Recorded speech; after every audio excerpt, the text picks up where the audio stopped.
Audiolibros X Premium presenta Los 7 Pilares del Dominio. Este libro es una guía transformadora que revela la arquitectura secreta detrás de los grandes maestros en cualquier disciplina humana, desde artes, deportes, negocios hasta la ciencia o la vida personal.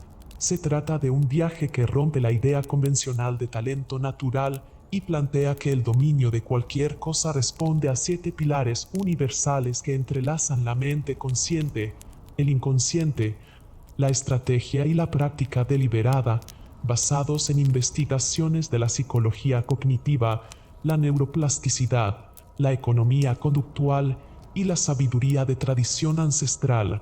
El lector descubrirá herramientas poco conocidas para acceder a niveles de enfoque, aprendizaje y ejecución que hasta ahora parecían reservados a una élite, entendiendo cómo funciona la mente, cómo diseñar sistemas de progreso y cómo mantener la energía y la motivación a lo largo del tiempo. Este libro no se limita a dar consejos prácticos, es un mapa para desbloquear el potencial humano a través de un método sólido, diseñado para convertir cualquier meta en un camino de dominio. Capítulo 1. Primer pilar. La mente como terreno. Reprogramar la base cognitiva. La mente puede ser entendida como un espacio vivo, una tierra fértil o árida según la calidad de los pensamientos, emociones y creencias que allí habitan. Al igual que un campesino no siembra en un terreno sin preparar, nadie puede aspirar a un verdadero dominio personal o profesional sin antes acondicionar la base cognitiva donde germinarán los aprendizajes. Esta base no está determinada únicamente por lo que sabemos, sino por cómo pensamos lo que sabemos. En otras palabras, los cimientos de la mente se configuran a través de esquemas, sesgos, hábitos mentales y creencias inconscientes que actúan como filtros entre nosotros y la realidad. Comprender este terreno es comprender la raíz de nuestro desempeño. Un cambio externo sin transformación interna está destinado a ser efímero. En neurociencia cognitiva se reconoce que la mente opera sustentada en redes neuronales que se fortalecen cuanto más se repiten ciertos patrones. De ahí que una creencia, aunque carezca de fundamento objetivo, pueda sentirse tan sólida como una pared de concreto, porque las conexiones que la sostienen han sido reforzadas por años de repetición.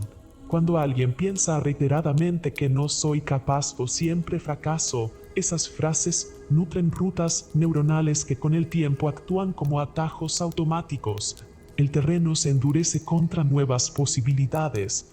La plasticidad cerebral, sin embargo, abre la puerta a la transformación. Esas rutas pueden debilitarse si dejamos de transitarlas y a la vez podemos crear senderos alternativos si practicamos de manera consciente nuevas estructuras de pensamiento.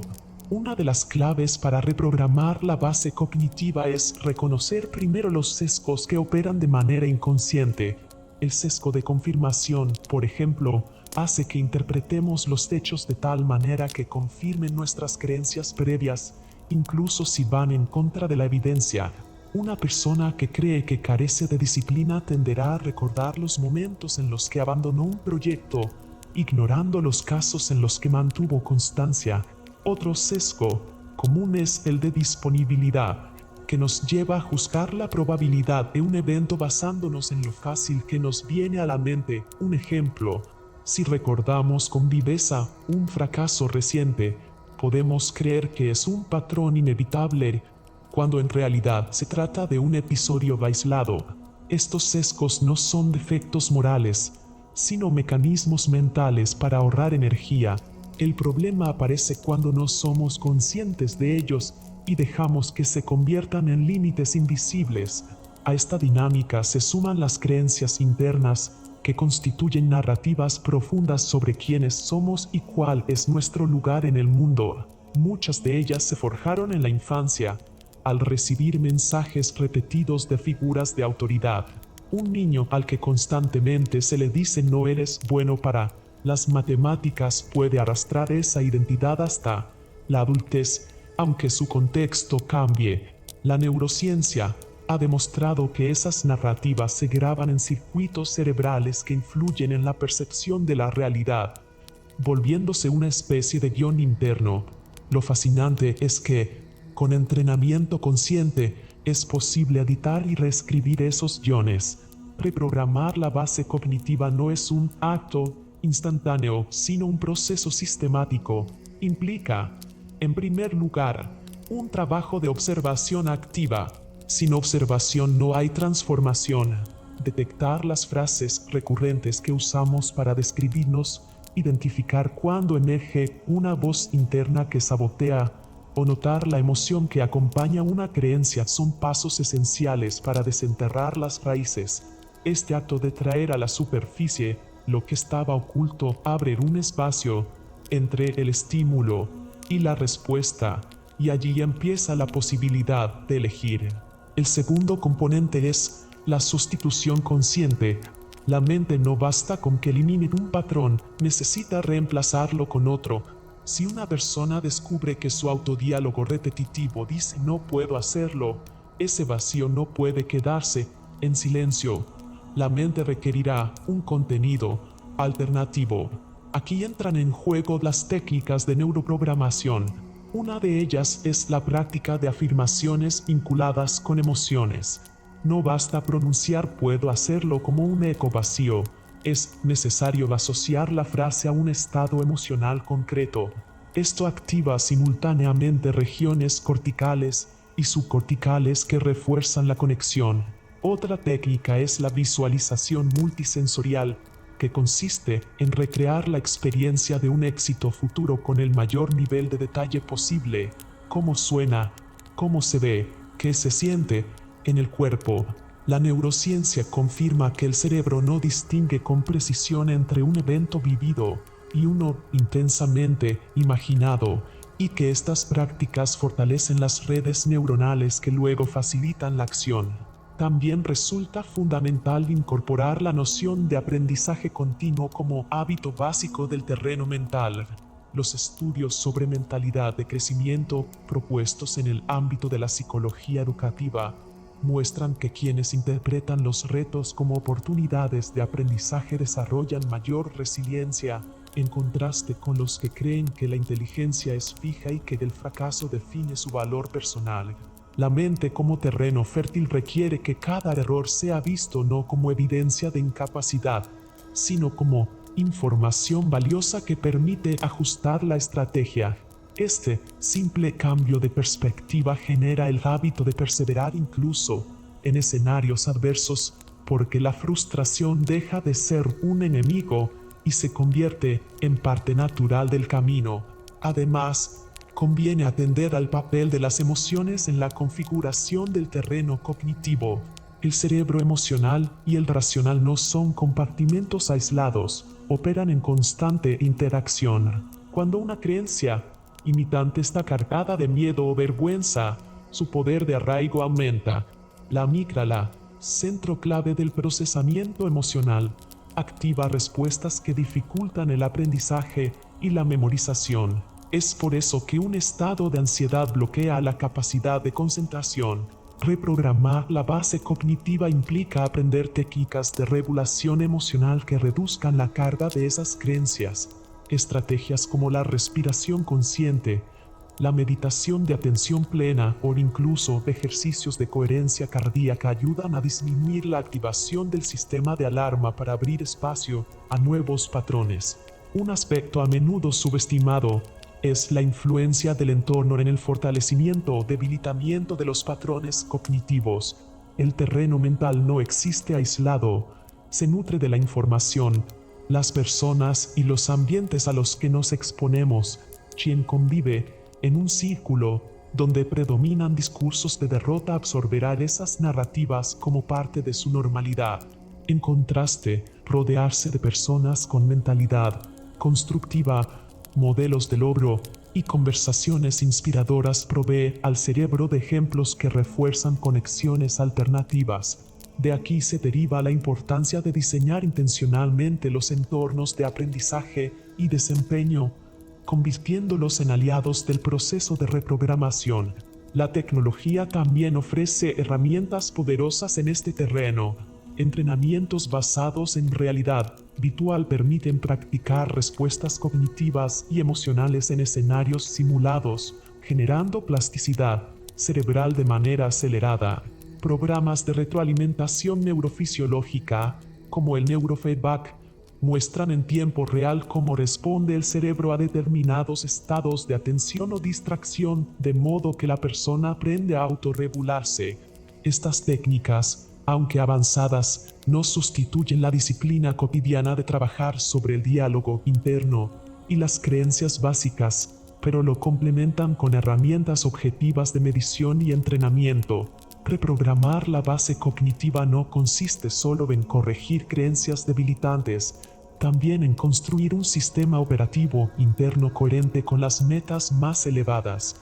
Esto implica preguntarse: ¿qué valores guiarán mi manera de pensar? ¿Qué principios quiero que sean el suelo sobre el cual edifico mi aprendizaje?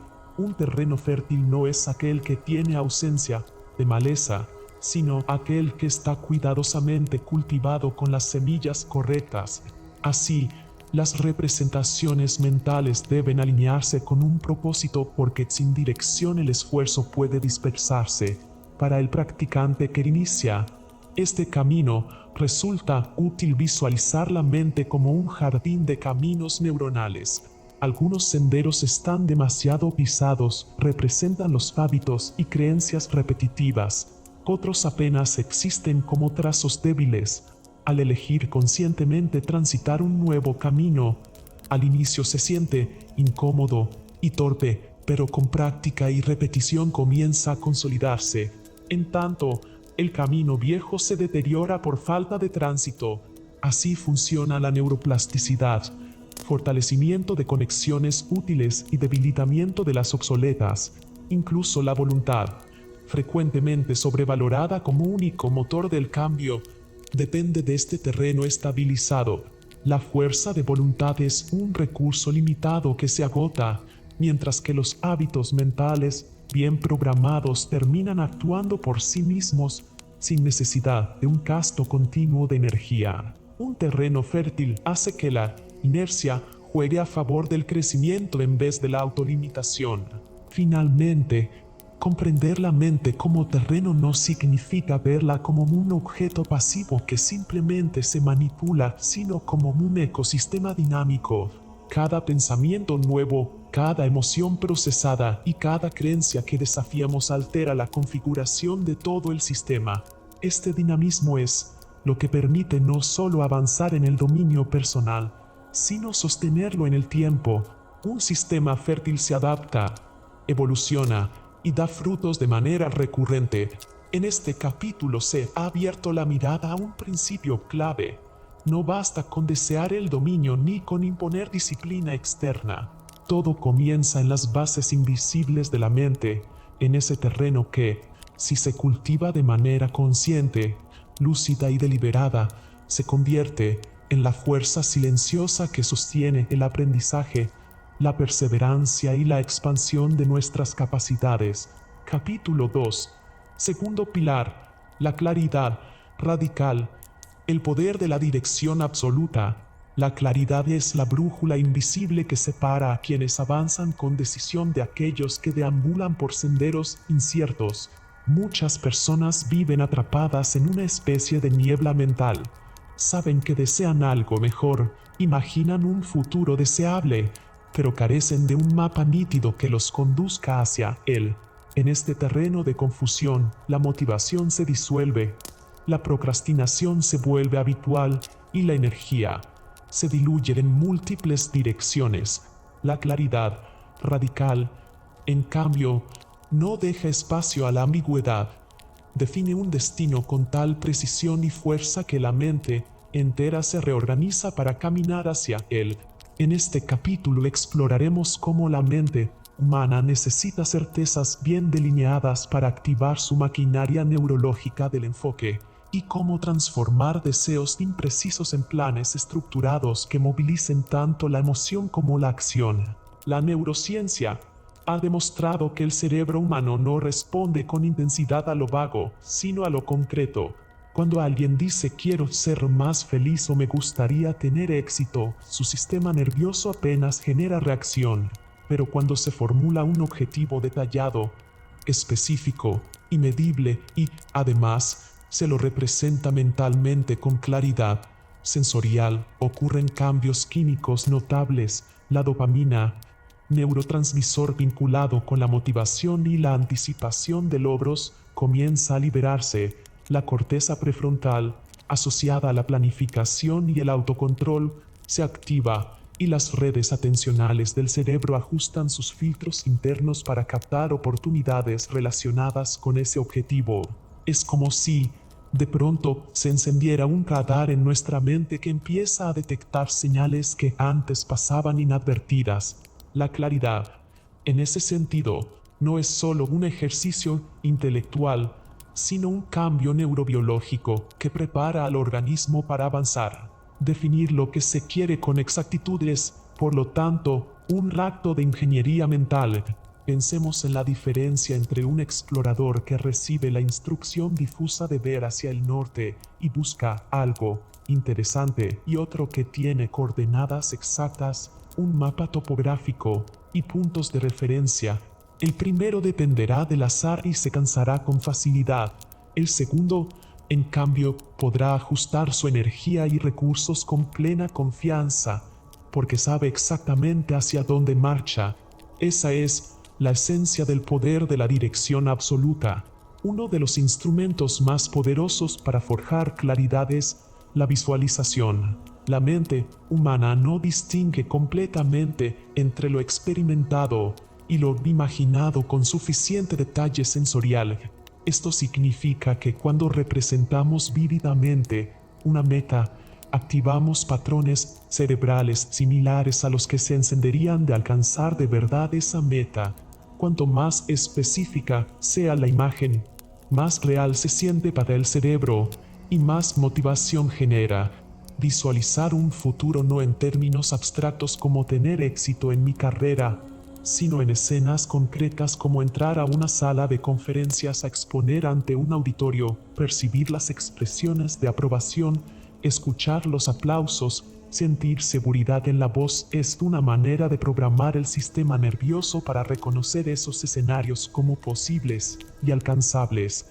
La visualización no se limita a soñar, sino que instala en el cerebro patrones de familiaridad que reducen el miedo y multiplican la confianza.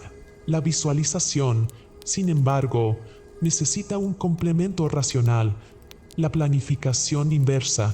Este método comienza en el destino imaginado y retrocede paso a paso hasta el presente. Al definir un punto de llegada claro, la pregunta esencial es: ¿qué debería haber ocurrido antes para arribar a ese estado? Y a su vez, ¿qué paso previo hizo posible ese acontecimiento anterior? Esta cadena retrospectiva transforma una aspiración difusa en una serie de hitos concretos y alcanzables. Si el objetivo último es publicar un libro, por ejemplo, la planificación inversa obliga a pensar qué significa tener un manuscrito finalizado, qué etapas de redacción y revisión son necesarias, qué calendario de escritura lo sustenta y qué acuerdos previos se requieren. Avanzar hacia atrás desde la meta ilumina el camino hacia adelante. La claridad radical también demanda precisión lingüística. Las palabras que usamos moldean nuestra experiencia mental. Decir quiero mejorar mi condición física difiere enormemente de plantear quiero correr una maratón dentro de 8 meses y completar los 42 kilómetros en menos de 5 horas. La primera formulación es débil, abierta al autoengaño y al abandono. La segunda es exacta, medible y desata la química del compromiso.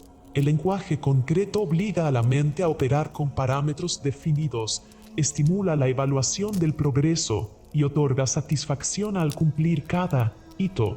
Las metas vagas permiten excusas, las metas claras confrontan la realidad. Más allá de la precisión, también interviene el factor emocional. Una meta extremadamente estimulante no solo se formula con detalle, sino que debe resonar con un propósito de fondo capaz de despertar entusiasmo y persistencia. La dopamina no se activa por datos fríos, sino por expectativas que despiertan un sentido personal. Aquí entra en juego la integración entre racionalidad y emoción. El objetivo debe ser claro en su formulación y poderoso en su significado.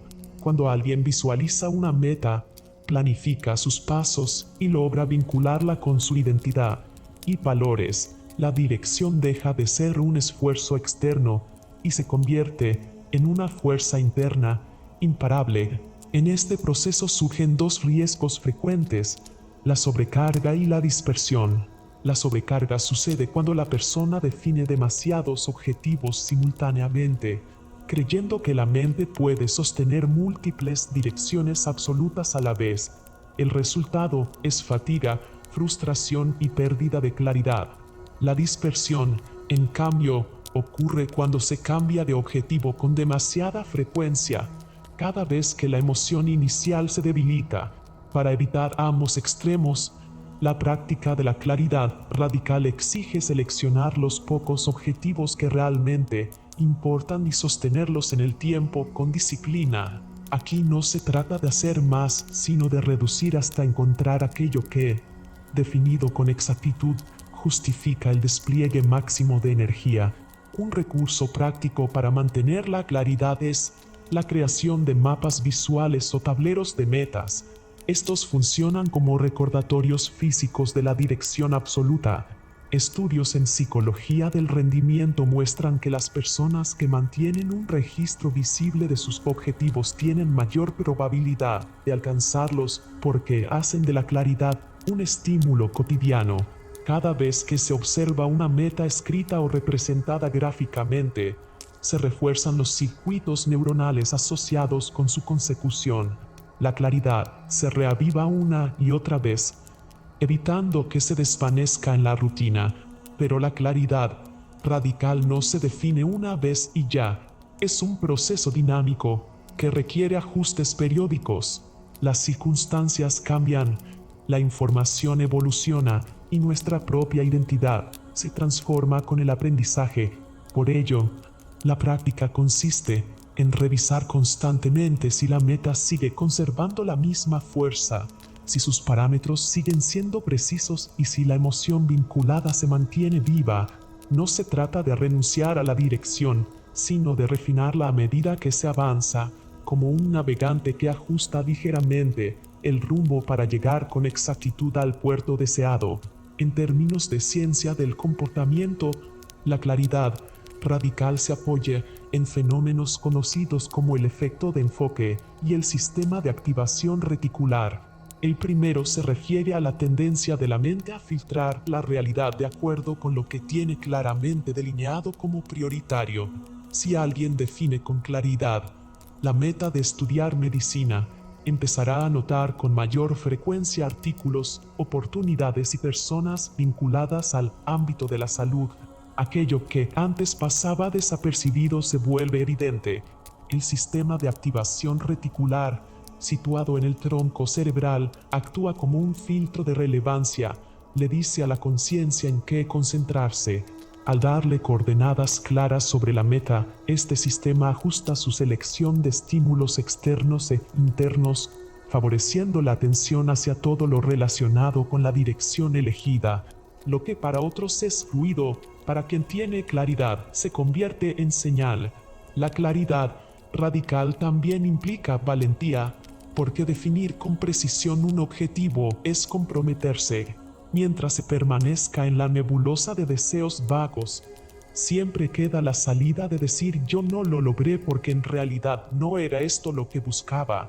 Pero la dirección absoluta no ofrece esa protección, obliga a enfrentar la propia capacidad y disciplina. En este acto de definición total se asume responsabilidad, se elimina la ambigüedad y se plantea un reto personal que no admite excusas.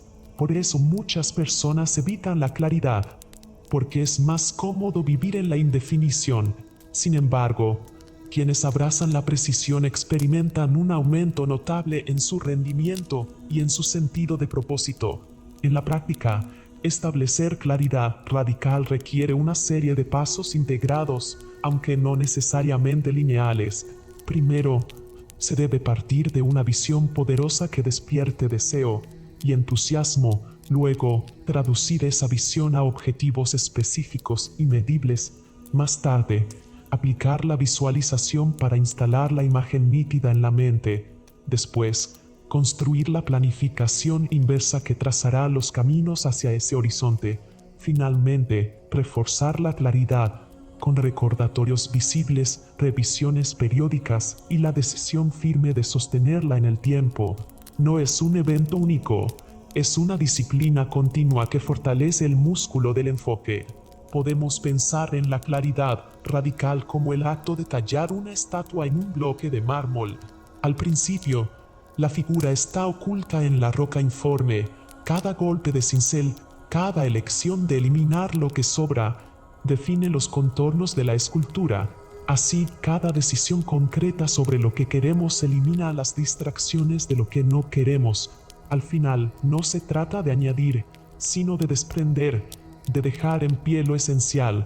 La dirección absoluta no se encuentra en la multiplicidad, sino en la exactitud del corte. Cuando esta práctica se instala, la vida adquiere otro ritmo. Las mañanas ya no comienzan con dudas sobre qué hacer ni con listas interminables de pendientes sin jerarquía. Cada día se convierte en un paso coherente dentro de una secuencia mayor, y cada acción cotidiana cobra dignidad porque se conecta con un propósito mayor. En vez de sentir que el tiempo se pierde en fragmentos dispersos, la persona experimenta el progreso como un movimiento constante hacia adelante. Esa sensación de avance sólido alimenta la motivación y transforma el esfuerzo en disfrute. El poder de la dirección absoluta radica en que convierte la incertidumbre en camino, la energía en avance y los sueños en un proceso tangible. La claridad radical no promete ausencia de obstáculos, pero garantiza que los obstáculos no distraerán de la meta. Al tener un destino grabado en la mente con precisión sensorial, emocional y racional, cada decisión se vuelve más simple. ¿Me acerca o me aleja de lo que quiero con exactitud? Esa pregunta, repetida una y otra vez, es el núcleo práctico de este segundo pilar. Capítulo 3. Tercer pilar. Práctica deliberada y aprendizaje profundo. La mayoría de las personas asocia el dominio de una habilidad con largas horas de práctica repetitiva, como si la simple acumulación de tiempo garantizara la excelencia. Sin embargo, la evidencia científica y los testimonios de expertos de élite en diferentes disciplinas revelan una verdad más incómoda pero también más liberadora. No se trata de cuánto practicas, sino de cómo lo haces. La práctica deliberada, concepto desarrollado e investigado en profundidad por Anders Ericsson y otros colegas, se ha convertido en el eje central de la investigación moderna sobre adquisición de habilidades, a diferencia de la práctica ordinaria, que suele limitarse a repetir lo que ya conoces en un estado de comodidad. La práctica deliberada te empuja de manera constante hacia tus límites cognitivos, físicos o técnicos, en un entorno estructurado que equilibra tres elementos esenciales: retroalimentación inmediata, dificultad ajustada y repetición estratégica. Este proceso genera lo que podemos llamar aprendizaje profundo, un tipo de transformación en el que no solo ejecutas mejor una habilidad, sino que tu mente cambia su propia arquitectura mental para soportar el nuevo nivel de desempeño. La práctica deliberada inicia con la identificación de un objetivo específico, una meta clara y concreta que pueda dividirse en fragmentos manejables. A menudo, quienes aprenden una habilidad cometen el error de practicar de forma difusa, sin un propósito direccionado. Por ejemplo, un estudiante de música se sienta a tocar obras completas durante horas, confiando en que esa repetición automática lo convertirá en mejor instrumentista. En cambio, un músico que adopta la práctica deliberada seleccionará un compás difícil, lo repetirá con lentitud identificará los microerrores de digitación o ritmo, recibirá retroalimentación de un profesor o incluso de una grabación propia y volverá a intentarlo. Este proceso se repite con ajustes graduales hasta que la dificultad desaparece y solo entonces se integra ese fragmento en un esquema mayor. Lo fundamental aquí es la intención que sostiene la sesión, no tocar por tocar, sino identificar, corregir, refinar y consolidar. La retroalimentación es uno de los pilares más indispensables. Sin información sobre lo que funciona y lo que no, la mente no tiene forma de ajustar los patrones de ejecución. Erickson comprobó que los expertos, independientemente de su disciplina, se entrenan en entornos donde el feedback es constante. Puede provenir de un entrenador, un mentor, un software que registre métricas o incluso de la autoobservación a través de registros en diario o video. Lo importante no es la cantidad de correcciones sino la precisión de las mismas, la rapidez con la que ocurren y la posibilidad de actuar sobre ellas en tiempo real. El cerebro necesita esa inmediatez para solidificar conexiones neuronales. Practicar sin feedback es como disparar flechas en la oscuridad. No sabes si tu puntería mejora realmente o si estás consolidando errores. Otro aspecto esencial es el ajuste preciso de la dificultad.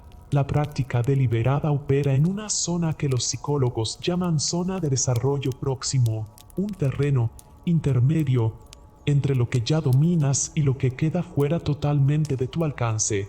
En este espacio exigente pero accesible, el progreso se produce con mayor eficiencia.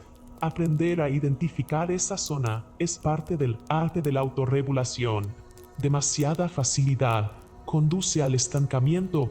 Demasiada dificultad conduce a la frustración y al abandono.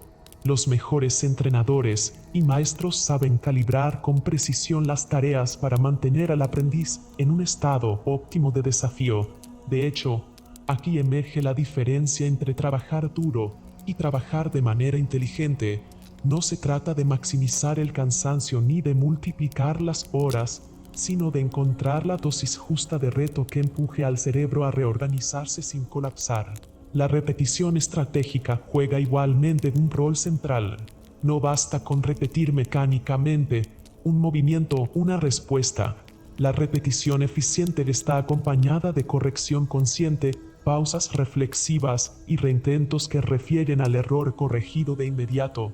En neurociencia se habla de ventanas de plasticidad sináptica, momentos en los que la red neuronal está particularmente dispuesta a estabilizar un aprendizaje. Esa ventana se abre justo después de la retroalimentación y la corrección, de manera que repetir un gesto inmediatamente luego de corregirlo incrementa de manera exponencial la probabilidad de fijar la ejecución correcta en la memoria procedimental. En este sentido, repetir no es un acto ciego, sino un acto inteligente de refuerzo, un componente habitualmente ignorado pero sumamente poderoso. En la práctica deliberada es el descanso estratégico. Erickson y otros investigadores advirtieron que los mejores intérpretes y atletas no son quienes entrenan sin pausa, sino quienes fragmentan sus sesiones en bloques intercalados con pausas de recuperación. El descanso no es pérdida de tiempo, sino un factor activo en la consolidación del aprendizaje. El cerebro trabaja en segundo plano durante esos intervalos, reordenando la información, fortaleciendo conexiones y eliminando ruido. Esto se conoce como consolidación offline. Por ejemplo, un pianista que practica durante 45 minutos intensos y luego descansa 15 minutos retiene más y progresa más rápido que otro que toca sin parar durante 2 horas. A escala mayor, el sueño cumple una función aún más decisiva, pues en las fases profundas el cerebro procesa y reorganiza los aprendizajes del día, trasladándolos de la memoria temporal a estructuras más estables. La creatividad aparece como un ingrediente inesperado en este modelo. A primera vista, la práctica deliberada parece rígida, programada, carente de espontaneidad. Sin embargo, una vez que las bases técnicas se consolidan, La mente necesita espacios para experimentar combinaciones y variaciones. Esa exploración creativa expande las redes neuronales más allá de la repetición, llevando el aprendizaje hacia niveles de flexibilidad y adaptación. El violinista que ha practicado un pasaje difícil no solo debe repetirlo de manera idéntica, sino también intentar diferentes articulaciones, tempos o dinámicas. Este juego controlado permite que el dominio técnico se convierta en plasticidad artística, una habilidad para responder de manera flexible a contextos cambiantes. Lo mismo ocurre en la programación, los deportes o la oratoria. La creatividad no contradice la práctica deliberada, sino que la complementa y, en niveles avanzados, se vuelve indispensable. Una de las características más transformadoras de este enfoque es que va más allá de la mejora en una técnica específica. La práctica deliberada moldea la capacidad metacognitiva, es decir, la habilidad de observar tu propio proceso de aprendizaje, diagnosticar debilidades y diseñar experimentos personales para superar esas deficiencias. Quien domina este enfoque puede aplicarlo transversalmente a cualquier campo del saber. Un ajedrecista que aprende a detectar e intervenir en sus zonas de falla aplica la misma lógica a la escritura o a los negocios. Este es el núcleo del aprendizaje profundo. No se trata solo de avanzar en un área, sino de desarrollar una mentalidad de progreso continuo, una arquitectura mental que aprende a aprender. En términos neurocientíficos, la práctica deliberada supone una remodelación progresiva de los circuitos cerebrales. Cuando trabajas al límite de tu capacidad y recibes corrección, las neuronas refuerzan conexiones sinápticas específicas, mientras que otras se podan para liberar recursos. Esto se conoce como plasticidad dependiente de la experiencia. Con el tiempo, el cerebro físico de un experto difiere del de un novato en organización cortical y eficiencia en la transmisión de señales. Los violinistas, por ejemplo, desarrollan un área sensorial más amplia vinculada a los dedos de la mano izquierda. Los bilingües presentan alteraciones medibles en la densidad de materia gris en regiones lingüísticas. Estos cambios estructurales son evidencia de que el aprendizaje profundo no es metafórico. Literalmente, tu cerebro cambia su arquitectura a través de la práctica deliberada. La práctica deliberada también implica cierta disposición emocional. No se trata de un proceso placentero en cada momento porque obliga a permanecer en la incomodidad de lo que no dominas. Requiere tolerancia a la frustración, paciencia para progresar paso a paso y disciplina para sostener la atención durante sesiones intensas. Sin embargo, quienes perseveran descubren un tipo de satisfacción más duradera, la autopercepción del progreso tangible. En lugar de la gratificación inmediata, aparece un sentido de crecimiento personal que alimenta la motivación intrínseca. Y aquí radica otra diferencia esencial. La práctica deliberada no se sostiene solo por motivación extrínseca, como recompensas externas, sino por la convicción interna de estar construyendo una habilidad real y duradera.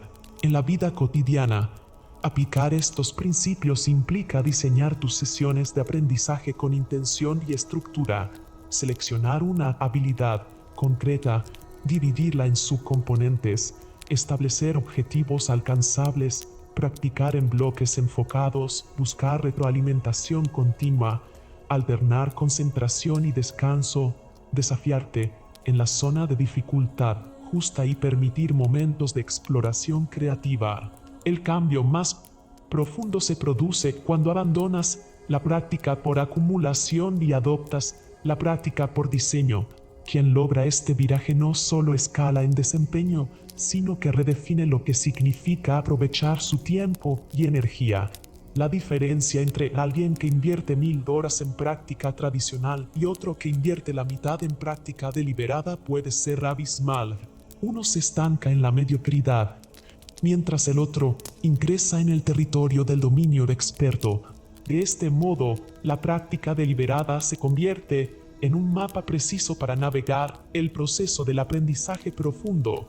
Cada minuto se transforma en una decisión estratégica. Cada repetición se convierte en un ladrillo colocado con intención. Cada pausa es parte del entrenamiento y no una interrupción. Cada error deja de ser un obstáculo para convertirse en información valiosa. Al final, este modelo revela que el genio no es un accidente biológico ni un privilegio innato, sino el resultado de un método de entrenar enfocado, disciplinado y profundamente humano. La práctica se convierte en la diferencia entre practicar mucho y practicar inteligente. Capítulo 4. Cuarto pilar: resiliencia y gestión de la frustración. La resiliencia no debe entenderse únicamente como la capacidad de resistir situaciones adversas, sino como un proceso dinámico en el que la persona logra reconstruirse a partir del impacto de la dificultad.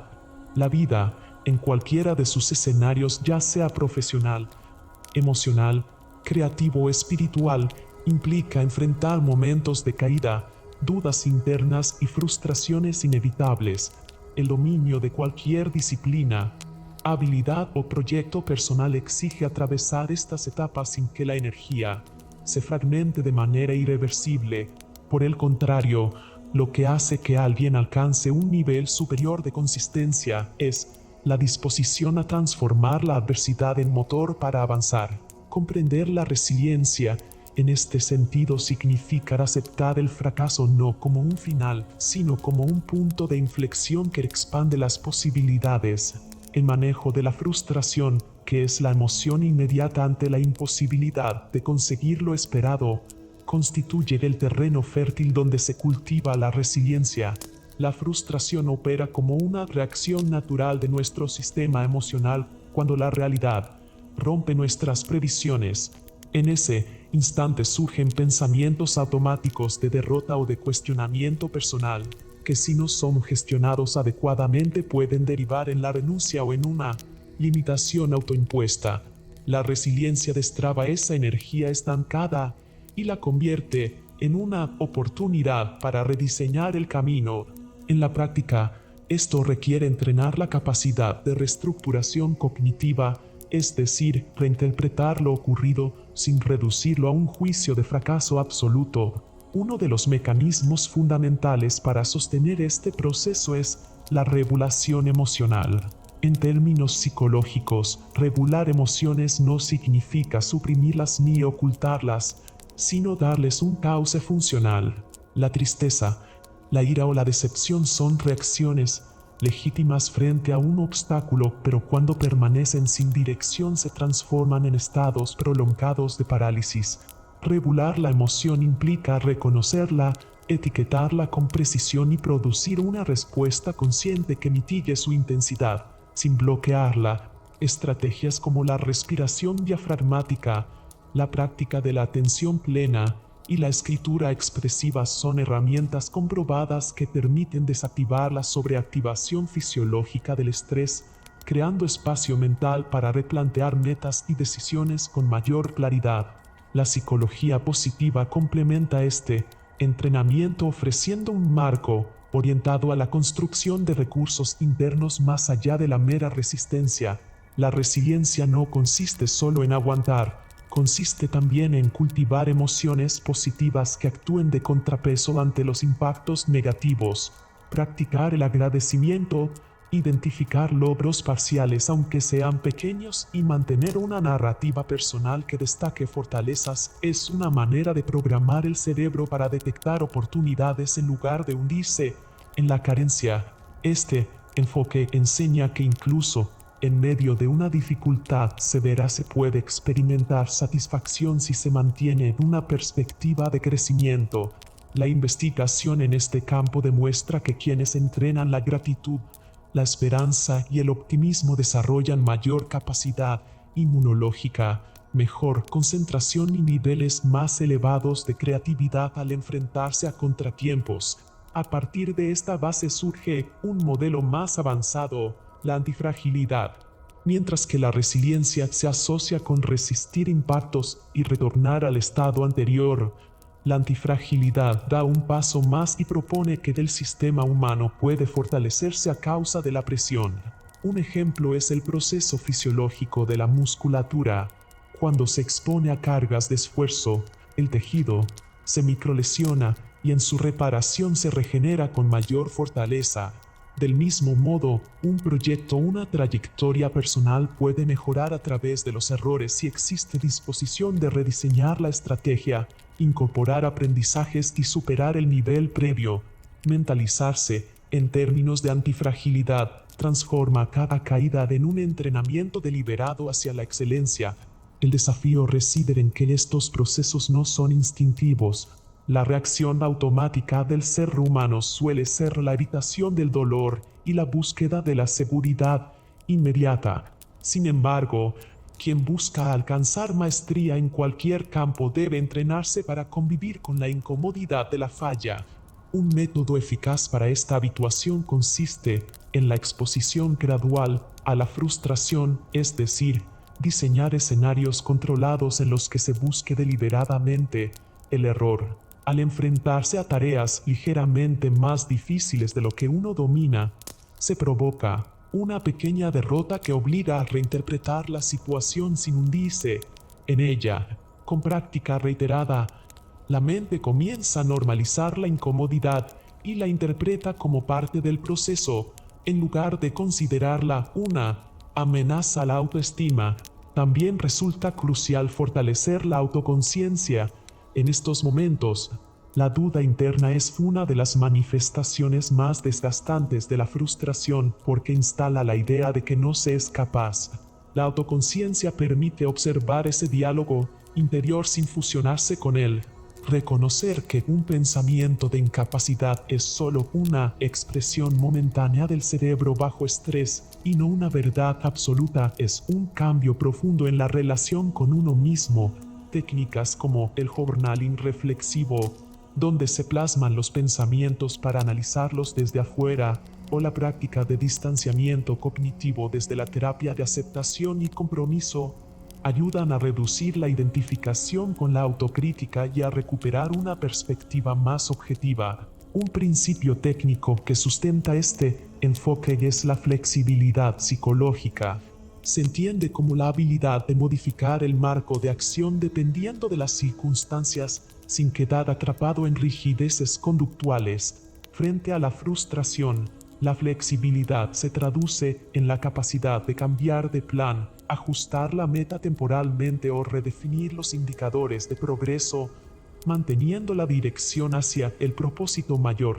Esta flexibilidad evita que la persona se fracture ante la imposibilidad inmediata y, en cambio, le permite identificar rutas alternas que convergen hacia el mismo resultado.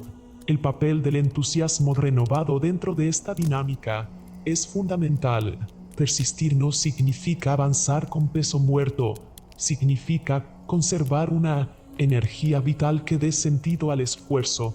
La psicología del rendimiento muestra que la motivación intrínseca, la que surge del interés en la actividad en sí misma, tiene mayor resistencia al desgaste que la motivación extrínseca basada en recompensas externas. Entrenar la resiliencia desde la motivación intrínseca implica reconectar con las razones profundas que llevaron al inicio del proyecto.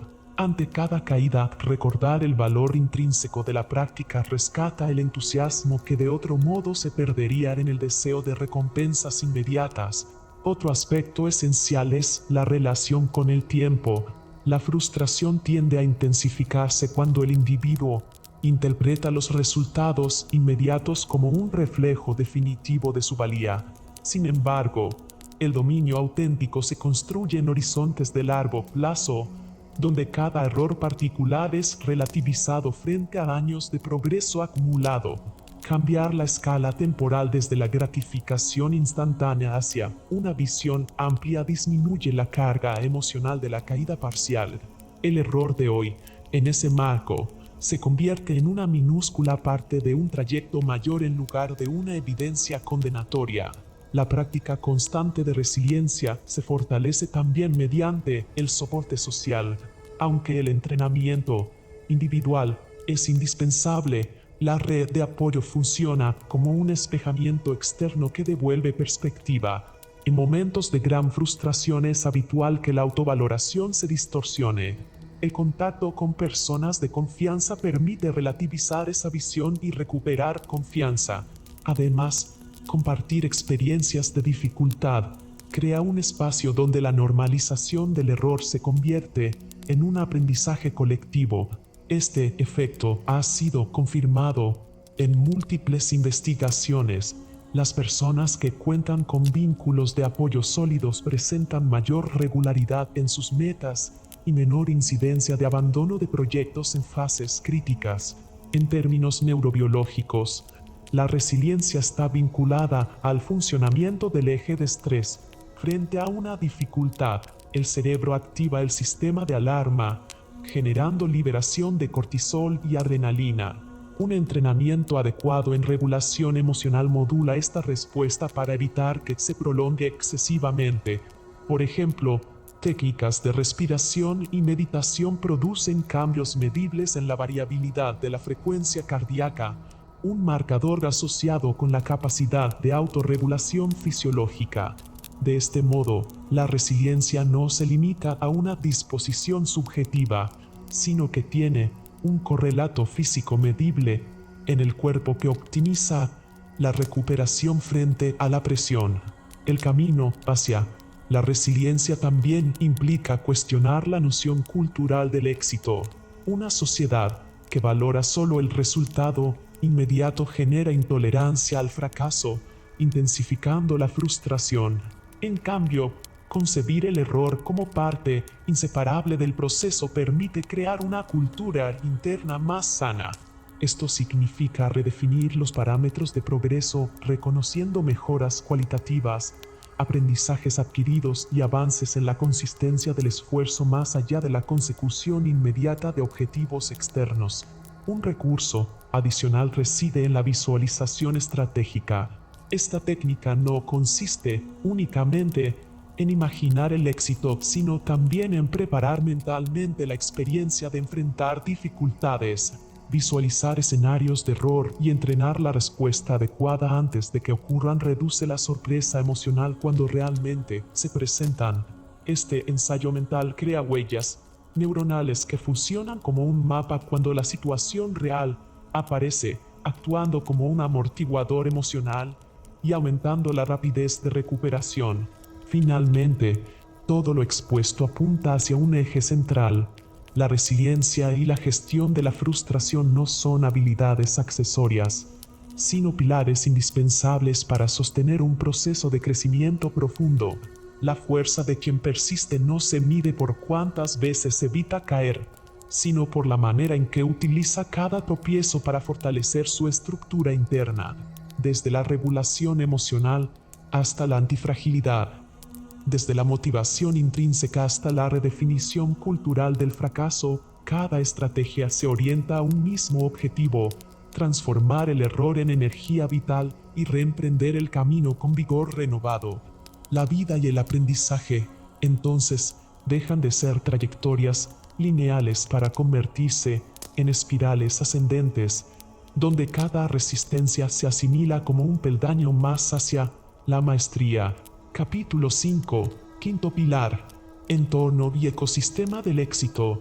El desarrollo del talento no ocurre en un vacío, y la ciencia moderna sobre aprendizaje y desempeño de alto nivel confirma algo que las comunidades de sabiduría ancestral ya intuían.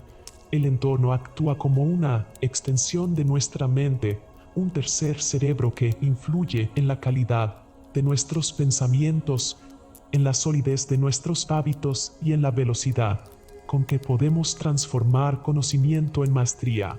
Investigaciones en neurociencia cognitiva han demostrado que los contextos en los que aprendemos y trabajamos modulan la atención, la memoria y la capacidad de autorregulación.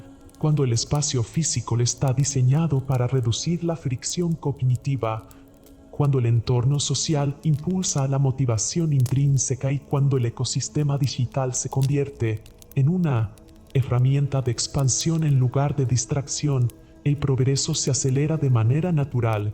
Por esta razón, el creador que ignora su entorno se enfrenta a una carga innecesaria, pues compite no solo contra sus limitaciones internas, sino contra un escenario externo que sabotea su crecimiento. El entorno físico constituye la primera capa de este ecosistema. Numerosos estudios en psicología ambiental sugieren que las variables más sutiles del espacio donde desarrollamos nuestras capacidades inciden en el rendimiento. La temperatura, la disposición de la luz, la calidad del aire y hasta la textura de los materiales presentes en el entorno alteran la sensación subjetiva de energía y foco. No es casual que los laboratorios de investigación y los estudios creativos más avanzados del mundo inviertan en diseño espacial como herramienta estratégica. Un entorno ordenado, con elementos visuales que recuerdan la identidad aspiracional, actúa como un ancla mental para mantener la dirección del esfuerzo. Cada vez que la mirada reposa en símbolos de significado, como una nota escrita sobre un objetivo claro o una pared dedicada a referentes inspiradores, se refuerza de manera inconsciente la narrativa de propósito. Asimismo, la ergonomía del mobiliario evita que la incomodidad física interrumpa la concentración y la presencia de estímulos naturales, como plantas o acceso visual a la luz del día, conecta al organismo con ritmos circadianos que sostienen el estado de alerta. Diseñar conscientemente el espacio físico es, entonces, un acto de ingeniería cognitiva. El lugar deja de ser neutro y se convierte en un sistema de señales que sostienen nuestra mejor versión. Por otra parte, el entorno social se configura como catalizador principal del proceso de maestría. La psicología social ha validado repetidamente el impacto del llamado efecto de arrastre, mediante el cual los individuos ajustan inconscientemente sus comportamientos y actitudes a las normas percibidas en el grupo. El célebre experimento de Solomon Asch ilustra cómo una persona puede ceder su propio juicio al consenso de sus pares, incluso cuando dicho consenso es evidentemente incorrecto. Este fenómeno no solo enfatiza la vulnerabilidad a la conformidad, sino también la oportunidad. Cuando se elige un grupo de referencia de alta excelencia, los propios estándares de actuación se elevan automáticamente. Rodearse de personas que persiguen metas ambiciosas, que exhiben disciplina y que sostienen conversaciones ricas en contenido intelectual genera una presión social positiva que empuja a superar las inercias personales. Además, las emociones sociales como la admiración, la competencia amistosa y el sentido de pertenencia funcionan como combustible motivacional que difícilmente podría obtenerse en soledad. Tradicionalmente, los aprendizajes más finos de los oficios se transmitían en talleres, gremios o comunidades cerradas donde el contacto con pares y maestros aseguraba una transferencia invisible de hábitos, posturas y formas de ver el mundo. Esa herencia cultural resuena hoy en los equipos de innovación tecnológica, en los círculos académicos de élite y en las comunidades digitales colaborativas que logran sostener altos estándares de producción. Vinculado con ello surge la dimensión del entorno digital. En tiempos donde la información fluye de manera incesante, el ecosistema tecnológico puede ser tanto aliado como enemigo.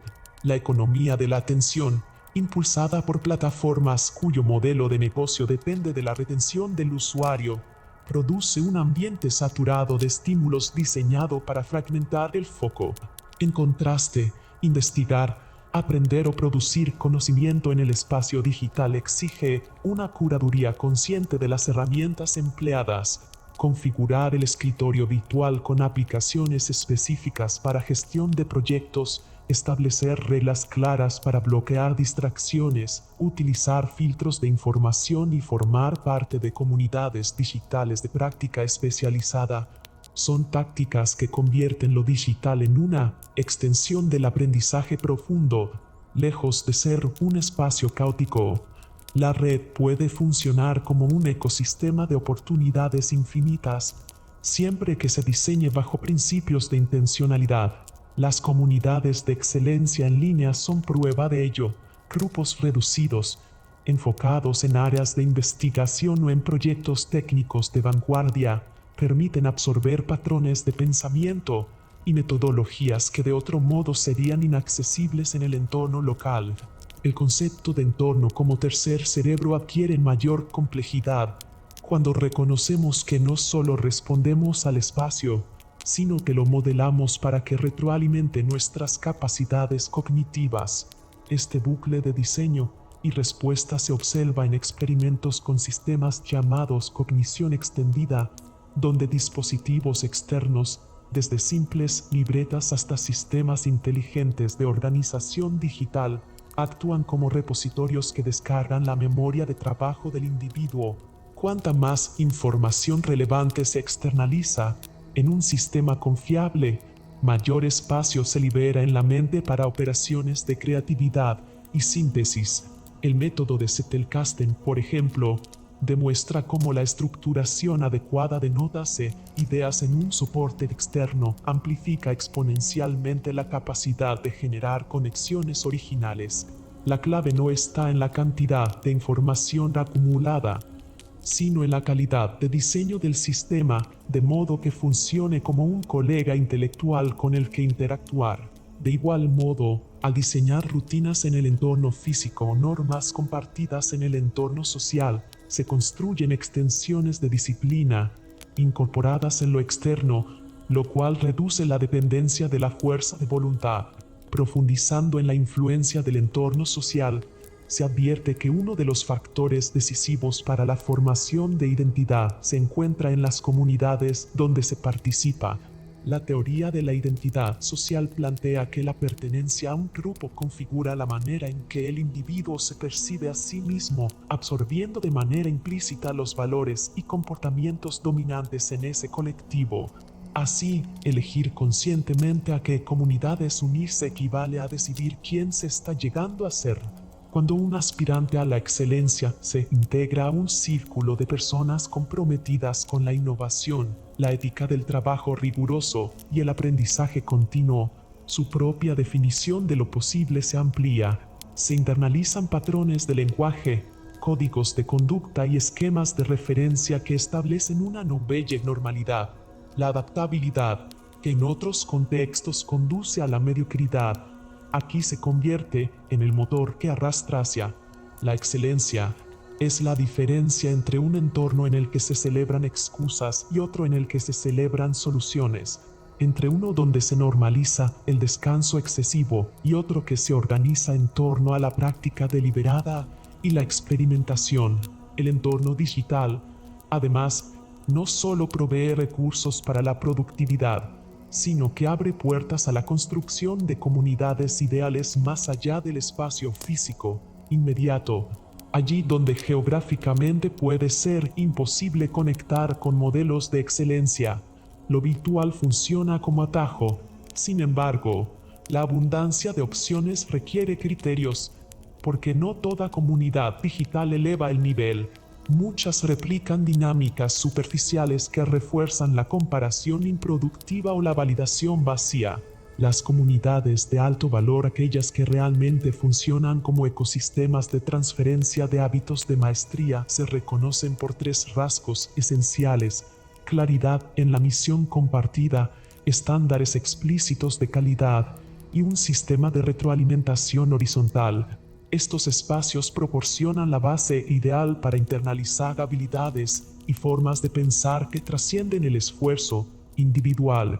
El impacto del ecosistema no se limita a lo tangible o a lo social, también alcanza la esfera simbólica. Cada símbolo, cada relato que circula en una comunidad o en un espacio determina el marco narrativo dentro del cual las personas interpretan su progreso. Los relatos dominantes configuran expectativas y comportamientos. Por ejemplo, en algunas culturas se promueve la idea de que el talento innato es determinante, lo que conduce a una mentalidad estática que desalienta la práctica constante. En otras, se exalta la perseverancia y el esfuerzo como fuente de prestigio social, lo que fortalece la mentalidad de crecimiento. Al reflexionar sobre qué narrativas están presentes en el entorno cotidiano, cada individuo puede intervenir conscientemente para que el relato que predomine sea el que más potencie su camino hacia la maestría.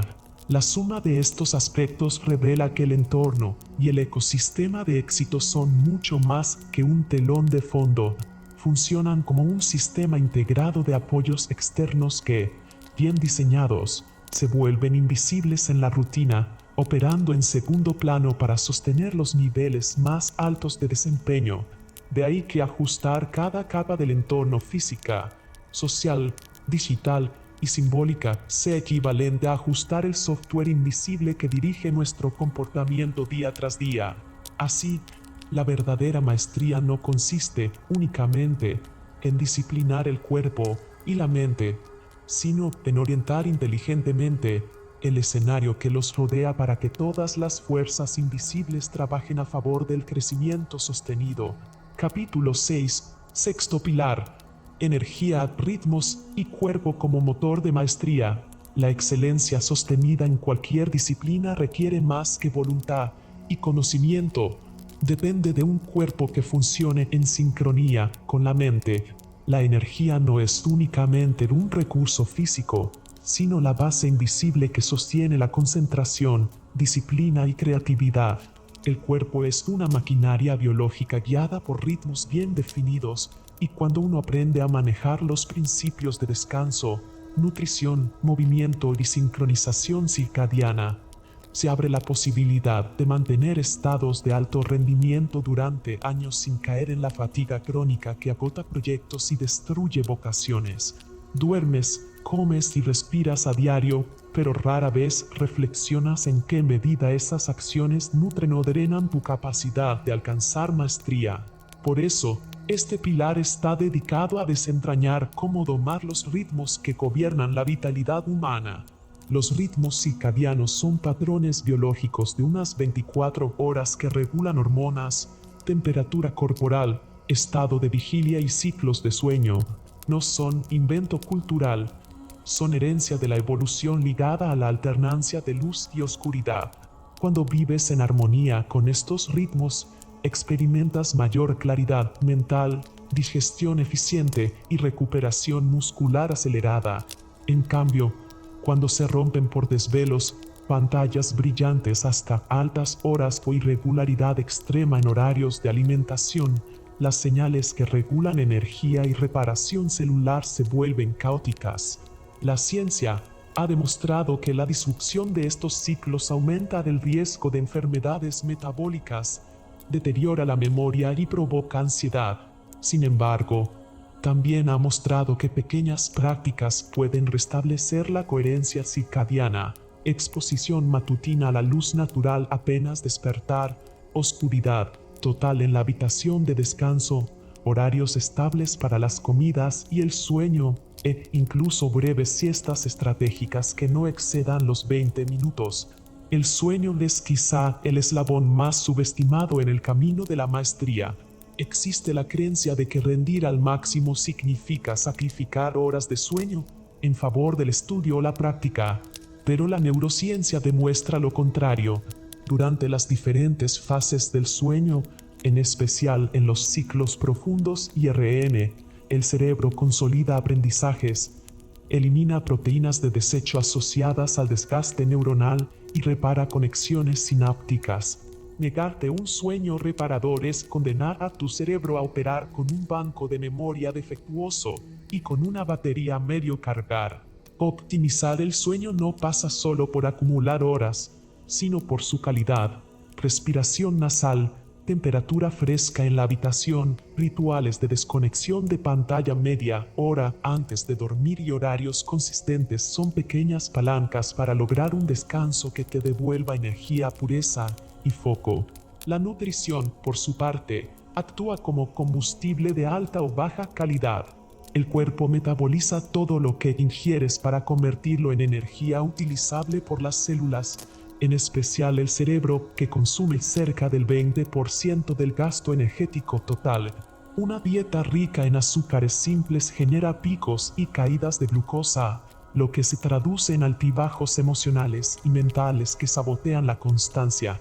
En contraste, cuando priorizas carbohidratos complejos, grasas saludables y proteínas de buena calidad, tu energía se vuelve más estable, tu capacidad de concentración se prolonga y tu recuperación tras exigencias intelectuales o físicas se acelera. La hidratación es otra dimensión silenciosa. Incluso leves niveles de deshidratación disminuyen la atención y la memoria. La cafeína puede ser aliada si se emplea con estrategia, reservándola para momentos críticos en lugar de depender de ella como soporte diario, pues mal gestionada termina perturbando los ciclos circadianos y alterando la profundidad del sueño. Existen prácticas de biohacking nutricional que potencian los ritmos naturales, como el ayuno intermitente bien estructurado, que permite a las células activar mecanismos de reparación llamados autofagia, o la sincronización de comidas con las horas de luz, lo que refuerza la coherencia entre metabolismo y reloj biológico. El movimiento corporal no solo fortalece músculos y huesos, también reconfigura la química del cerebro. El ejercicio activa la liberación de factores neurotróficos, proteínas que estimulan la formación de nuevas conexiones neuronales. Esto significa que cada vez que te ejercitas con constancia estás ampliando tu capacidad de aprender y adaptarte. Sin embargo, no se trata de convertir el entrenamiento en una obsesión atlética, sino de usar la actividad física como instrumento de mantenimiento energético. Caminatas al aire libre, rutinas de fuerza de corta duración, estiramientos conscientes o sesiones de alta intensidad bien dosificadas aportan beneficios distintos. Lo crucial es entender que un cuerpo en movimiento conserva la energía más que uno sedentario. Incluso pausas activas de apenas 5 minutos cada hora potencian oxigenación y plasticidad mental. En ambientes laborales, los estudios han demostrado que empleados que intercalan micromovimientos y pausas de respiración rinden más en largas jornadas, con menor propensión a errores y fatiga. La respiración merece un capítulo propio dentro del motor de maestría, porque regula de manera inmediata el sistema nervioso autónomo. Respirar es un acto automático, pero cuando se convierte en consciente, abre la puerta al control energético. Respiraciones profundas pausadas, con énfasis en la exhalación, activan el sistema parasimpático y reducen cortisol, la hormona del estrés.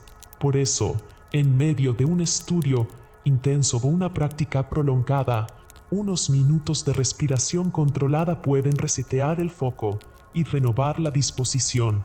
A nivel técnico, la respiración diafragmática optimiza el intercambio gaseoso y facilita un aporte de oxígeno más eficiente para el cerebro, que, en última instancia, es el órgano guía de cualquier intento de maestría. El descanso no se limita a dormir, también consiste en microespacios de recuperación que sostienen procesos largos. La disciplina no se mide en cuánto tiempo permaneces sentado frente a un teclado o un cuaderno, sino en la capacidad de sostener esfuerzo de calidad a largo plazo. Para ello, prácticas como la técnica Pomodoro, que fragmenta las horas en bloques de concentración y descanso breve, resultan claves. Al permitir que el cuerpo y la mente se alternen entre esfuerzo y recuperación, se previene el desgaste y se fomenta la creatividad no lineal. Muchas ideas surgen no en la sobreexigencia, sino en los momentos intermedios de reposo. El descanso activo incluye también prácticas como caminatas conscientes, escuchar música relajante o meditación breve, todas ellas soportadas por evidencia sobre su impacto en la capacidad atencional.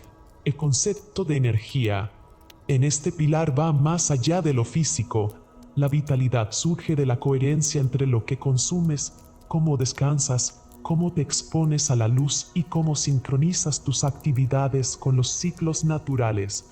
El biohacking hoy ofrece herramientas que permiten refinar esa coherencia. desde el uso de dispositivos de monitoreo de sueño que muestran cómo alcanzas fases profundas hasta sensores de ritmo cardíaco que revelan tu variabilidad. La tecnología hace posible decisiones sobre cuándo entrenar, cuándo detenerte y cuándo intensificar.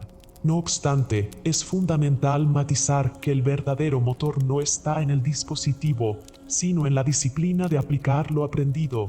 El orden natural sigue siendo sabio: amanecer para el movimiento, luz solar para la vigilia, oscuridad para la recuperación. El cuerpo no es una entidad aislada de la mente, ambos forman un sistema indivisible. Las emociones alteran hormonas, que a su vez alteran energía corporal, y la calidad del descanso influye en los estados emocionales. Por ejemplo, la falta de sueño incrementa la reactividad de la amígdala, lo que explica por qué una persona fatigada es más irritable y menos capaz de resolver conflictos con claridad. El estrés crónico altera cortisol y adrenalina, desincronizando ritmos circadianos hasta erosionar la memoria y la motivación. Reconocer que el cuerpo necesita cuidados rítmicos es reconocer que la mente necesita un entorno fisiológico de soporte. La maestría no depende solo de horas de práctica, también de la sabiduría con la que recargas el organismo, que convierte esas horas en aprendizaje sólido y duradero. Un aspecto poco explorado es cómo la exposición a la luz artificial prolonga la vigilia más allá de lo que la evolución diseñó. La melanopsina, un pigmento sensible a la luz azul en el ojo, envía señales al hipotálamo para marcar la hora biológica. Si te expones a pantallas brillantes de noche, tu cerebro confunde la señal y retrasa la liberación de melatonina. El efecto inmediato es dificultad al dormir, pero a largo plazo impacta creatividad, memoria y metabolismo. Una práctica sencilla pero poderosa es cambiar la iluminación nocturna a tonos cálidos y usar filtros de reducción de luz azul en dispositivos. Es un ejemplo claro de cómo pequeños ajustes técnicos alinean la biología con la maestría sostenida. También es importante reflexionar sobre la interacción entre energía y propósito. La motivación se encarna en química corporal. Cuando persigues metas con significado, tu dopamina se regula de manera distinta, generando un motor interno más estable que no depende de estímulos externos pasajeros. Esta condición casi nunca se menciona en manuales de disciplina. Trabajar con sentido multiplica la vitalidad, reduce percepciones subjetivas de fatiga y entrega resiliencia frente a años de práctica. La biología del propósito fortalece tanto como la correcta nutrición y el sueño reparador, porque da dirección al uso de la energía. En síntesis narrativa, tu cuerpo es instalado como motor y regulador de la maestría. Conocer y sincronizar los ritmos circadianos con tus hábitos, optimizar la nutrición para estabilidad energética, respetar el descanso en todas sus dimensiones, incorporar movimiento y respiración consciente y usar la tecnología como apoyo son prácticas que convierten la disciplina en un proceso sostenible. No es cuestión de hacer más en menos tiempo, sino de aprender a sostener la pasión y el esfuerzo a lo largo de años. Ese sostén emerge del equilibrio dinámico entre energía disponible y energía renovada, entre ritmo natural y ritmo autoimpuesto. El desafío no está en resistir con un cuerpo exhausto, sino en transformar tu cuerpo en el aliado más fiel de tu maestría. Capítulo 7. Séptimo pilar: trascendencia y sentido. Dominar como vía de expansión personal. Dominar una disciplina, perfeccionar una habilidad o alcanzar el máximo desempeño no es un fin en sí mismo, sino un medio para acceder a un nivel más profundo de comprensión sobre quiénes somos y qué buscamos dejar en el mundo. En la superficie, el dominio puede parecer únicamente un asunto técnico. Más horas de práctica, mayor atención a los detalles, refinamiento constante. Sin embargo, Debajo de esa capa se encuentra un motor mucho más poderoso, aquel que es capaz de sostener el esfuerzo, incluso cuando aparecen la fatiga, la frustración o el estancamiento. Ese motor no es otro que el sentido, el propósito que trasciende la dimensión personal y conecta nuestro acto de dominar con algo más amplio que nosotros mismos. El esfuerzo meramente técnico suele tener un límite. Ese límite aparece cuando la motivación inicial se desgasta, cuando la repetición se convierte en rutina y la práctica se siente vacía. Quien entrena únicamente con la esperanza de lograr un resultado externo, una medalla, un ascenso, un reconocimiento, corre el riesgo de que, una vez alcanzado ese objetivo, no le quede un nuevo combustible interno para seguir creciendo. En cambio, quien asocia su proceso de maestría con un propósito vital y con valores profundos consigue transformar cada práctica en una fuente inagotable de energía. Comprende que no practica solo para dominar algo, sino para expandirse como persona, para servir y para dejar una huella que pueda inspirar a otros. Esa es la esencia de la trascendencia, pasar de la lógica del logro individual a la lógica del impacto y el legado. Cuando entendemos que dominar no es únicamente mejorar nuestras competencias, sino conectar esas competencias con un propósito más grande, entonces la práctica deja de ser un sacrificio y pasa a ser una forma de expresión y contribución. El dominio se convierte en vía de autotrascendencia porque nuestros logros ya no están al servicio exclusivo de nuestro ego, sino que dan sentido y dirección a nuestra vida. Algunos estudios en psicología del rendimiento muestran que los individuos que logran sostener trayectorias largas de excelencia no lo hacen únicamente por disciplina o talento, sino porque encuentran en su práctica algo que conecta con su identidad y propósito existencial. Es la diferencia entre tocar un instrumento y sentir que la música es tu lenguaje, entre entrenar en un deporte y percibir que ese deporte te permite inspirar a tu comunidad, entre dirigir un proyecto profesional y creer que ese trabajo puede transformar de manera positiva el entorno donde vives. No es la mera acción la que nutre, sino la conexión de esa acción con una narrativa vital de servicio y trascendencia. Para integrar el sentido en tu propio proceso de dominio es esencial un ejercicio de introspección profunda. No basta con preguntarse qué quiero lograr, sino por qué quiero lograrlo y qué huella deseo dejar a través de ello. El dominio sin valores corre el riesgo de degenerar en obsesión, en perfeccionismo vacío, en una carrera interminable donde el éxito nunca es suficiente. Al contrario, cuando el dominio se enraiza en valores, se convierte en un camino sostenible, donde cada paso tiene coherencia y donde incluso los fracasos se perciben como aportes valiosos al viaje de expansión personal. Una forma práctica de integrar trascendencia es vincular cada práctica con una contribución hacia otros.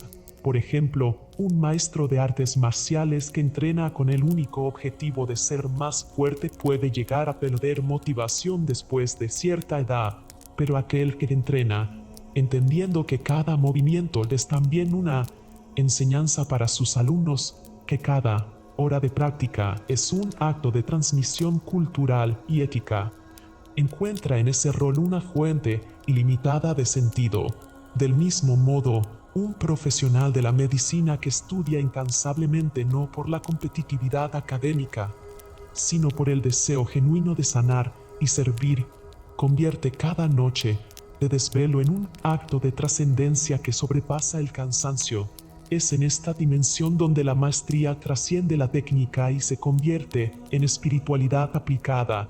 La espiritualidad no debe entenderse desde la religiosidad dogmática, sino como esa capacidad de conectar nuestro esfuerzo cotidiano con algo mayor, con una visión del mundo que incluya una red de interdependencia. Cada acto técnico se eleva a categoría de contribución cuando lo realizamos con la conciencia de que estamos, al mismo tiempo, cultivándonos y dejando huellas visibles o invisibles en otros. Quien logra comprender este pilar del dominio descubre que su práctica se convierte en un acto de renovación constante. No practica solo para crecer, sino para dar, y en ese dar encuentra la mayor fuente de expansión. La paradoja es simple pero poderosa. Cuanto más enfocas tu dominio en aportar a otros, más creces tú mismo. La autotrascendencia no te reduce, al contrario, te expande porque te abre a dimensiones más amplias que las fronteras de tu propia individualidad. Este enfoque invita también a revisar la noción de legado. El legado no es únicamente lo material que dejamos, ni tampoco el recuerdo inmenso que las grandes figuras imponen en la historia. El legado se construye día a día en los pequeños actos de coherencia, en la manera en que nuestra práctica transforma a quienes nos rodean. Un gesto de inspiración puede sembrar una semilla en otro que florecerá mucho después. Así, dominar desde la trascendencia significa aceptar que cada paso en nuestro proceso no solo nos perfecciona, sino que modela formas de ser en otros que observan, aprenden e imitan. La historia está llena de ejemplos de maestros que alcanzaron grandeza no tanto por lo que lograron para sí mismos, sino por cómo trascendieron a través de sus discípulos, comunidades o movimientos. El científico que, además de descubrir teorías, inspiró a nuevas generaciones a investigar. El líder que, más allá de su triunfo personal, sembró confianza y coraje en otros. El artista que, aunque imperfecto a sus propios ojos, abrió un camino estético y vital que marcó el rumbo de quienes lo sucedieron. En todos estos casos, lo trascendente es esa capacidad de convertir el dominio en una vía de expansión que no se agota en el individuo, sino que se multiplica en otros. Desde una mirada más técnica, integrar trascendencia también implica trabajar con claridad de valores y congruencia entre lo que hacemos y lo que proclamamos. Si tu práctica contradice los principios que dices defender, tarde o temprano se generará disonancia y el proceso perderá sentido. Por eso, este pilar exige revisar con honestidad qué valores son los que guían tu camino. ¿Buscas la excelencia desde la autenticidad, el respeto, la cooperación, el servicio, o te orientas desde la competencia sin sentido, desde la vanidad o desde el egoísmo? La claridad en esta pregunta es crucial porque los valores son como raíces invisibles que alimentan o deterioran el árbol de tu dominio. Practicar desde la trascendencia no significa negar la ambición personal ni la búsqueda de logros. Significa, más bien, expandir esa ambición hacia un horizonte más amplio. La verdadera maestría incluye la ambición legítima de crecer y a la vez la humildad de reconocer que ese crecimiento recibe su pleno sentido cuando genera valor más allá de uno mismo. Por eso, dominar como vía de expansión personal implica abrazar una ética de responsabilidad. Los frutos de nuestra maestría impactan en otros, directa o indirectamente, y esa realidad nos invita a asumir el compromiso de orientarlos hacia el bien. También es importante comprender que la trascendencia no se construye de manera repentina. No es un estado al que se arriba de golpe, sino un proceso paulatino que surge mientras practicamos con conciencia y nos recordamos por qué y para qué estamos en el camino del dominio. Cada día ofrece la oportunidad de reconectar con la motivación más profunda. ¿Quién quiero ser? ¿Qué quiero aportar? ¿Qué quiero dejar en quienes me rodean? Este recordatorio constante evita que caigamos en la trampa de practicar desde la automatización o desde la obsesión sin norte. La trascendencia finalmente convierte al dominio en un acto de libertad interior. Quien domina desde el ego está atado a la aprobación externa, a los parámetros de éxito ajenos, a los resultados inmediatos. Quien domina desde el sentido se libera de esa atadura, porque ha entendido que el verdadero valor de su práctica no depende del reconocimiento externo, sino de la coherencia entre su acción y su propósito. Esa libertad abre la posibilidad de seguir explorando, de redefinir caminos, de seguir aprendiendo incluso cuando otros pensarían que ya no hay nada que alcanzar. De este modo, El séptimo pilar se erige como un recordatorio de que el dominio es solo la mitad del viaje. El otro aspecto, quizá el más importante, es el de la trascendencia, el acto de expandirse más allá de uno mismo, de integrar valores, propósito vital y servicio en cada paso de nuestro andar. Practicar desde este nivel transforma radicalmente no solo lo que logramos, sino lo que somos en el proceso y lo que dejamos como huella viva en quienes acompañan o seguirán el camino después de nosotros. Conclusión: estos 7 pilares confirman una verdad revolucionaria. El dominio no es un privilegio reservado a unos pocos. Todo ser humano posee la capacidad biológica, psicológica y práctica para convertirse en un maestro en cualquier área que elija, siempre y cuando active conscientemente estas 7 fuerzas que gobiernan el aprendizaje profundo y la excelencia sostenida. En primer lugar, reprogramar la mente libera al individuo de patrones limitantes, creando la fundación sólida para un crecimiento sin barreras. Posteriormente, la claridad radical permite transformar grandes sueños en direcciones prácticas e inquebrantables. La práctica deliberada se convierte así en un motor concreto de progreso, mientras que la resiliencia ofrece la energía emocional necesaria para seguir avanzando frente a los obstáculos. El entorno, lejos de ser un detalle, emerge como un amplificador del potencial personal, acelerando la repetición de hábitos de maestría sin esfuerzo consciente. A todo lo anterior se suma la gestión del cuerpo y la energía, entendido como el vehículo indispensable para que la mente funcione en su máximo nivel. Finalmente, el dominio deja de ser un fin en sí mismo, revelándose como un camino de trascendencia, evolución personal y contribución al mundo. El lector que recorra este libro no solo aprenderá a dominar algo, sino a dominar el sistema de dominar cualquier cosa, lo cual constituye la clave definitiva de un futuro en el que su potencial deja de ser una promesa para convertirse en realidad observable.